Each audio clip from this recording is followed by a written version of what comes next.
আর চুপ থাকতে পারলাম না। অনেক চেষ্টা করেছি নিজেকে লুকিয়ে রাখার, বাট আমি পারলাম না। এই যে আমার মুখে হাসি দেখছেন না, মনে করেন যে খুব জোর করে হাসতেছি আপনাদের কর্মকাণ্ড কারখানা দেখে। এত মানে বাজে একটা অবস্থা। আমি আমি কি বলবো, আমি আমার নিউজের জ্বালায় মানে থাকে না, আমি মানে ফেসবুকে ঢুকতে পারছি না। যত সব ভুয়া নিউজ, তারপর অকর্মা নিউজ, মানে আমাকে নিয়ে কেন, মানে বাংলাদেশে কতটা নিউজের অভাব পড়লে আমার নামে ই নিয়ে বি নিয়ে তারপর হচ্ছে আপনারা নিউজ করেন। আচ্ছা এবার আমাকে একটা কথা বুঝান তো, আমাকে একটা কথা বুঝান।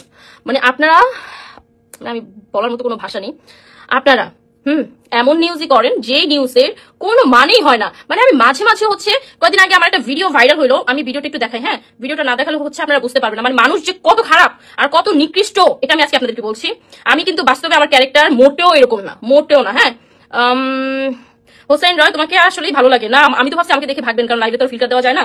এই যে এই ভিডিওটা একটু ভালো করে দেখবেন, এইটা কোন ধরনের ভিডিও বানান আপনারা, মানে ভিউ। সুমাইয়া রিমু এবার লাইভে এসে তার স্বামীকে নিয়ে মুখ খুললেন, বললেন মানিক একটা কুলাঙ্গা, খারাপ ছেলে, ওর চরিত্র কখনোই ভালো না, হাজার হাজার মেয়ের সাথে রুম ডেট করেছে, আমাকে ঠকিয়েছে, আমি কোনো কিছুই করি নাই, আমাকে দেখতে শুনতে যেমনটা খারাপ মনে করেন আমি কখনোই কোনো খারাপ কাজ করিনি আর করব না, আমি এক পুরুষে আসক্ত, অন্য পুরুষদের মতো হাজারো নারী যার ঘ্রাণ সহ্য হয় তার আবার বউ দিয়ে কী করবে, তাই তো মানিককে ডিভোর্স দিয়েছেন সুমাইয়া রিমু, বলেছেন আমি ওর বিষয়ে কোনো কথা বলতে চাই না, তবে এরকম পাবলিক আছে যারা কিনা খুঁচাতেই থাকে, তাদের জন্য এই কথাগুলো বলে রাখলাম।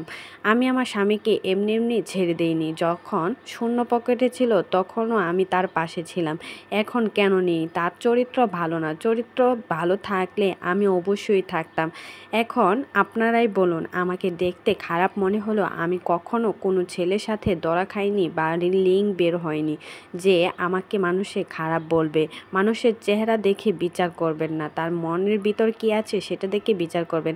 তো ও পুরো ভিডিওটা বিস্তারিত জানতে সুমাইয়া রিমুর মুখ থেকে সব কিছু শুনে নিন।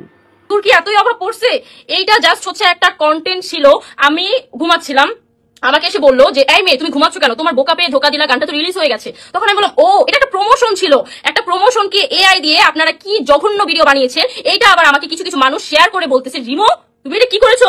আমার তো সেই মানুষগুলোর উপর রাগ হয়, বুঝতে পারছেন আমি প্রচুর লয়াল, আমি যখন যাকে ভালোবাসি আমি তখন একজনকে ভালোবাসি। আশা করি আপনার কথাটা বুঝতে পেরেছেন। আচ্ছা আমি কিন্তু লিঙ্ক পাওয়ায় এত সোজা না, কারণ আমি আজ পর্যন্ত কোনো অপকর্ম করি নাই যে আমার অপকর্ম আপনারা পাবেন, আমি এরকম কিছুই করিনি।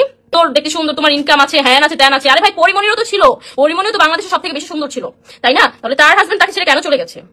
কারণ ভাই এটা হয়ে যায়, আমি তাকে নিয়ে কখনোই কিছু বলবো না, সেও আমাকে নিয়ে কখনো কিছু বলবো না, আমরা দুইজনই আলহামদুলিল্লাহ দুজনের জায়গা থেকে মোটামুটি ভালো আছি। তো আপনারা, আমি প্লিজ একটা জিনিস হচ্ছে রিকোয়েস্ট করবো, আপনারা হচ্ছে প্লিজ এটা নিয়ে আর বাড়াবাড়ি করেন না। আর কিছু কিছু নিউজ দেখলাম, মানে এত জঘন্য নিউজ করেন আপনারা, কিভাবে আপনাদের ব্রেনটা তো পচা কেন? মানে সত্যিটা নিউজ করেন, সত্য নিউজ করেন, তাহলে তো দেখতেও ভালো লাগে। আর হচ্ছে বিশ্বাস করেন আমরা দুজনের জায়গা থেকে প্রচন্ড ভালো আছি আলহামদুলিল্লাহ। সে আমি আর কিছু বলবো না, আমি না এই বিষয়টা নিয়ে টোটালি আর কোনো কথাই বলতে চাচ্ছি না। আমি চাচ্ছি যে আমি আমার মতো লাইফটা গুছাই, এরপর আপনারা আমাকে সাহস দেন, আমাকে মানে আমিও নিজের মতো ভালো থাকতে চাই, কারণ এত সুন্দর একটা লাইফ তো আর এমনি নষ্ট করবো না। নীরব খান তোমাকে ছেড়ে গেল কেন, তুমি তো দেখতে হট সুন্দর। আচ্ছা ঠিক আছে, আমি আপনাদেরকে এবার একটা কথা এক্সাম্পল দিচ্ছি, পরিমণি কি কম সুন্দর ছিল নাকি? আমি তো তার তুলনায় কিছুই না, আমি তো জাস্ট একটা কয়লা। ওকে যদি ছেড়ে যেতে পারে, আমাকে কেন ছেড়ে যেতে পারবে না? মানুষ তো আসেই লাইফে ছেড়ে যাওয়ার জন্য।